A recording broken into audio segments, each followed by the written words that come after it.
Oke, selanjutnya sifat-sifat daripada integral. Tadi kan integral dari A sampai B definisinya adalah limit perkalian dengan batasan A, B. Sekarang adalah sifat-sifat integral. Kalau kita punya integral A, B dari suatu konstanta C, dx itu sama saja dengan C dalam kurung B min A. Jadi karena konstanta sama saja dengan C, X. X-nya adalah dari A ke B. Maka di sini terjadi pengurangan dari B ke A. Kemudian yang kedua, integral A dari B penjumlahan fx plus gx dari dx. Kalau penjumlahan di sini bisa kita uraikan menjadi integral fx ditambah integral gx.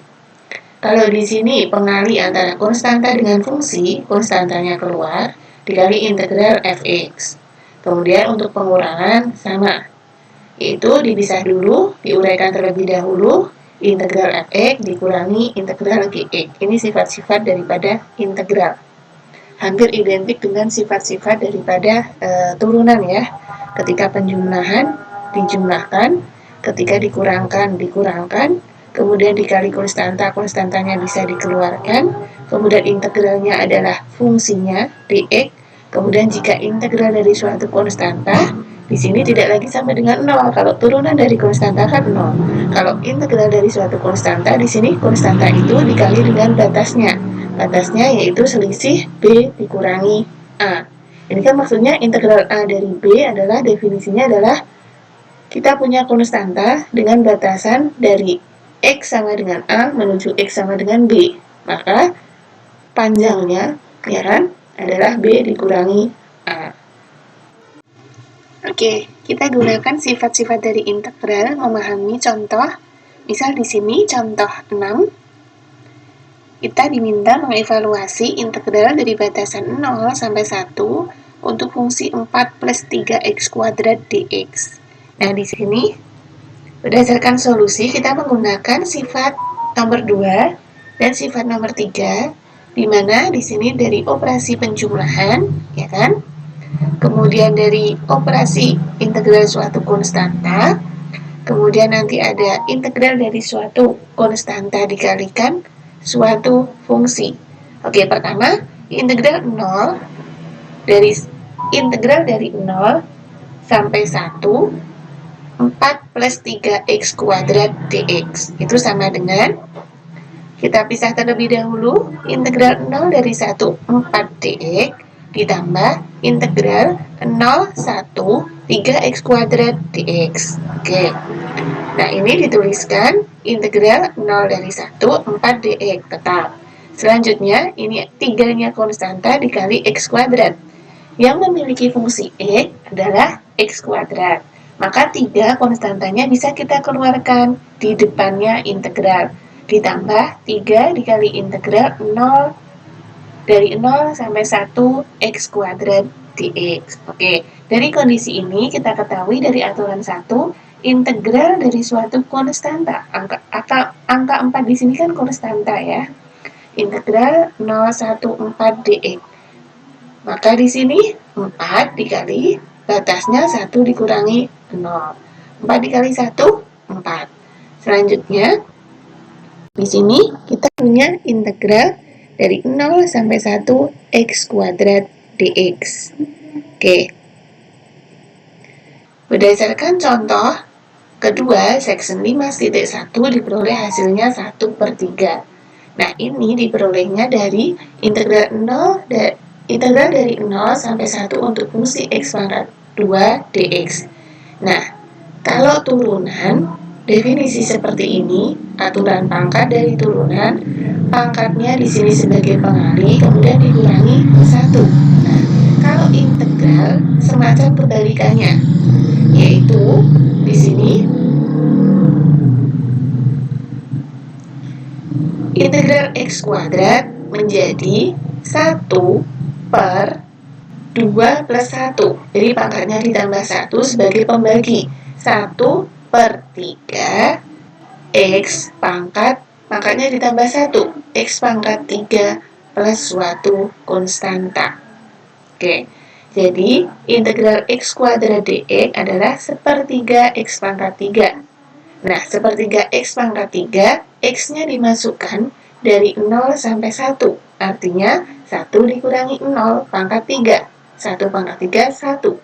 Sepertiga kali 1, sepertiga. Maka kita peroleh hasilnya di sini 4 ditambah 3 kali sepertiga. Maka 4 tambah 1 sama dengan 5. Oke, ini contoh penyelesaian integral dari sifat-sifat integral.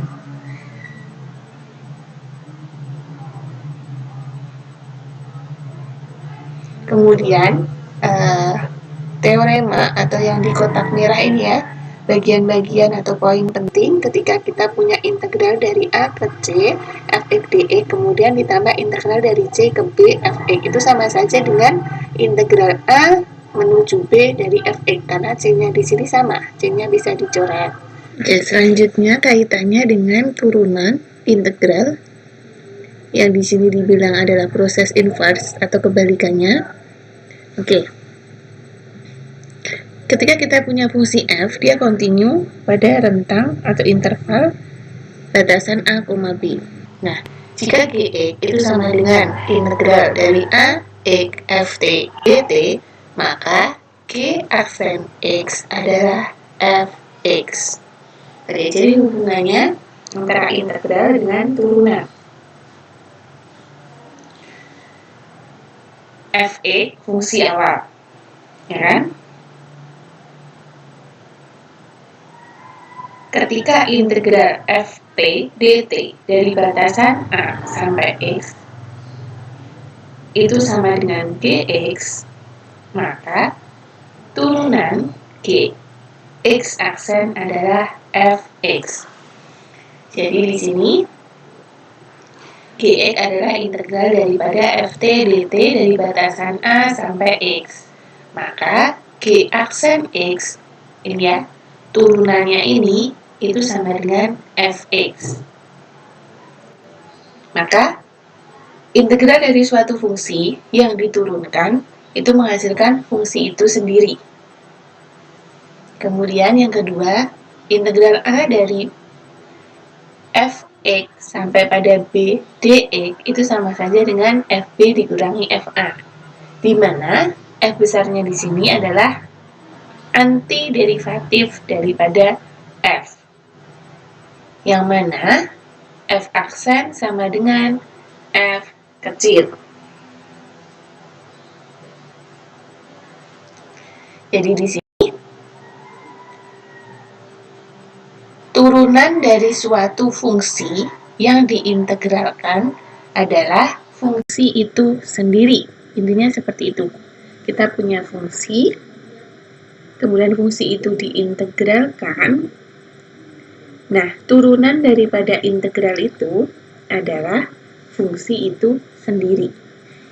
Itu yang sering dibilang inverse atau kebalikan antara diferensial turunan dengan integral.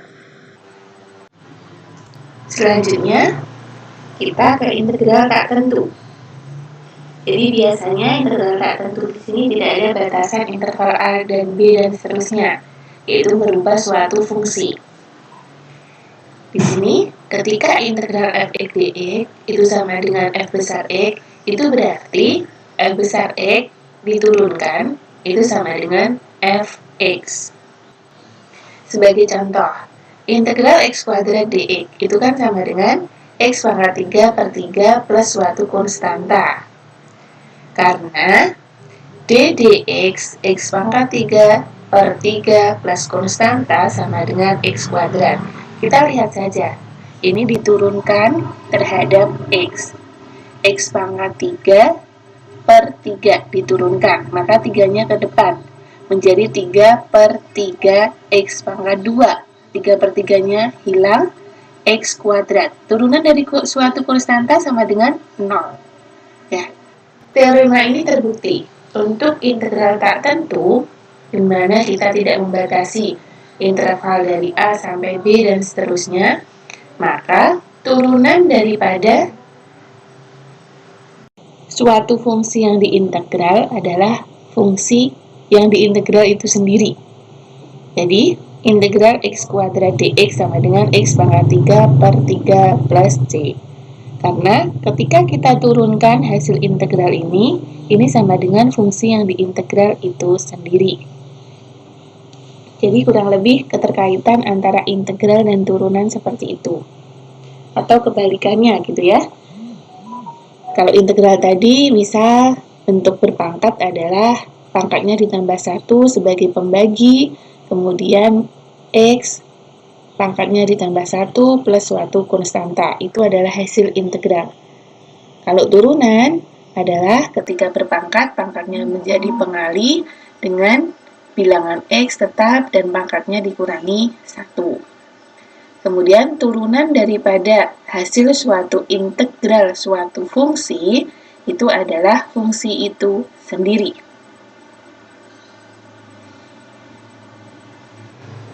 Biasanya nanti di integral tak tentu, di sini integralnya bentuknya integral seperti ini, tidak ada batasan A sampai B, yaitu dalam suatu fungsi dinyatakan dengan fungsi E, fungsi A, dan sebagainya. Oke. Untuk integral tak tentu di sini ada rumusan-rumusan yang nantinya mempermudah dalam proses kita memahami atau mengerjakan soal integral. Yang pertama, integral konstanta dikalikan fx, tetap konstantanya dikeluarkan dari integral, kemudian dikali dengan integral fx itu sendiri. Kemudian integral dari k dx, maka di sini menjadi kx plus konstanta. Kemudian di sini masuk kepada trigonometri. Integral sin x adalah min cos x plus c. Integral secant kuadrat x sama dengan tangan x plus c, dan seterusnya. Nah, di sini diamati integral bentuk berpangkat x pangkat n dx itu sama dengan, diamati ya, x n plus 1 dibagi n plus 1. Jadi pangkatnya ditambah 1 sebagai pembagi, kemudian x itu sendiri dengan pangkatnya ditambah 1. Masih ditambah suatu konstanta dengan catatan n tidak boleh sama dengan negatif 1. Karena apa? Kalau negatif 1 nanti di sini menjadi 0. Ini tidak diizinkan. Ini tidak perlu dihafal, mungkin jadi diingat-ingat. Cukup mudah ya, kalau turunan adalah pangkatnya sebagai pengali kemudian dikurangi. Kalau integral di sini pangkatnya sebagai pembagi dan ditambah suatu konstanta, hampir identik. Yang mana kita ketahui hubungan antara integral dan turunan ini saling berkaitan.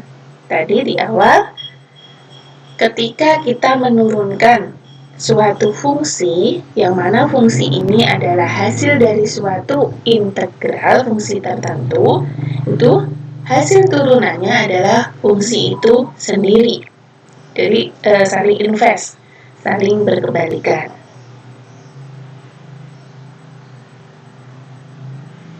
Kemudian jenis-jenis soal untuk integral biasanya diminta mengevaluasi integral seperti ini. Diamati di sini integral tak tentu, tidak ada batas integral, misal integral dari A sampai B dan seterusnya atau bagaimana, tidak seperti itu. Jadi nanti masih berupa X. Oke, selanjutnya ketika kita menjumpai suatu fungsi integral yang mana perlu permisalan dalam kita menyelesaikannya, yaitu kita menggunakan aturan substitusi. Misal saja ketika kita menjumpai di sini ada dua fungsi perkalian ya, integral 2x akar dari 1 plus x kuadrat dx. Nah, cara pengerjaannya di sini cukup sedikit rumit, kita menggunakan permisalan biasanya, yaitu di sini u dalam akar 1 plus x kuadrat, kita misalkan u sama dengan 1 plus x kuadrat, sehingga kita punya du di sini adalah 2x dx, ya kan? U sama dengan 1 plus x kuadrat. Maka kalau di sini du, di sebelah sini juga harus diturunkan terhadap x, menjadi 2x dx. Oke, selanjutnya, karena di sini tadi dimisalkan 1 plus x kuadrat adalah u, maka diubah integral akar u du. Karena du-nya adalah 2x dx. Nah, kalau bentuknya udah seperti ini kan lebih simpel. Ya kan? Akar U adalah U pangkat setengah. U pangkat setengah diintegralkan menjadi 2/3 U pangkat 3 per 2 plus C. Kemudian U-nya dimasukkan kembali. U-nya adalah 1 plus X pangkat 2. Maka hasilnya adalah seperti ini.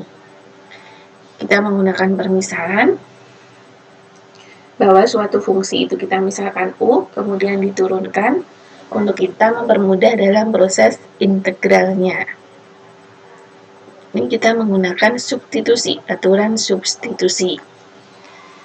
Nah, ini disebut sebagai aturan ini D per dx adalah dari suatu fungsi, di mana fungsi ini adalah fungsi gx, maka di sini kalau kita turunan, aturan rantai ya, aturan rantai di turunan, maka di sini adalah f aksen gx kali g aksen x.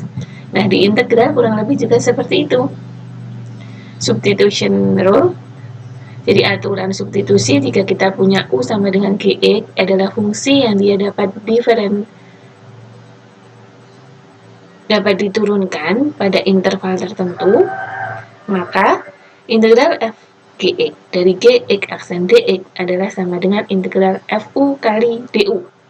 Tadi dimisalkan U, fungsinya adalah U, kemudian diambil du dan seterusnya. Misal di sini diminta menentukan integral x pangkat 3 cos x pangkat 4 plus 2 dx.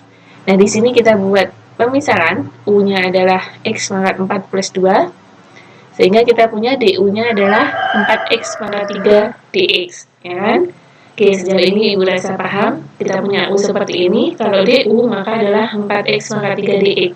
Tinggal diturunkan. Selanjutnya dari sini kita bisa ubah x pangkat 3 dx sama dengan du per 4. Oke, selanjutnya bentuk ini diubah berdasarkan yang semula x menjadi variabel u. Maka di sini menjadi cos u. Kemudian di sini masih punya x pangkat 3 dx menjadi 1/4 du. 1/4-nya dikeluarkan dari integral. Di depan 1/4 integral cos u du. Nah, diingat kembali aturannya. Kita punya integral cos u du di sini menjadi sin u, ya kan? Plus konstanta. Artinya hasil integralnya menjadi seperti ini. Terlihat simpel, namun kalau tidak teliti juga mungkin nanti akan bingung. Jadi yang semula bentuk x dimisalkan suatu fungsi u adalah dalam variabel x, kemudian bentuknya menjadi diturunkan du sama dengan 4x pangkat 3 dx, yang menyebabkan ini menjadi lebih simpel dibuat dalam bentuk u semua agar lebih mudah kita dalam menghitung integral. Ada banyak contoh yang bisa dipahami.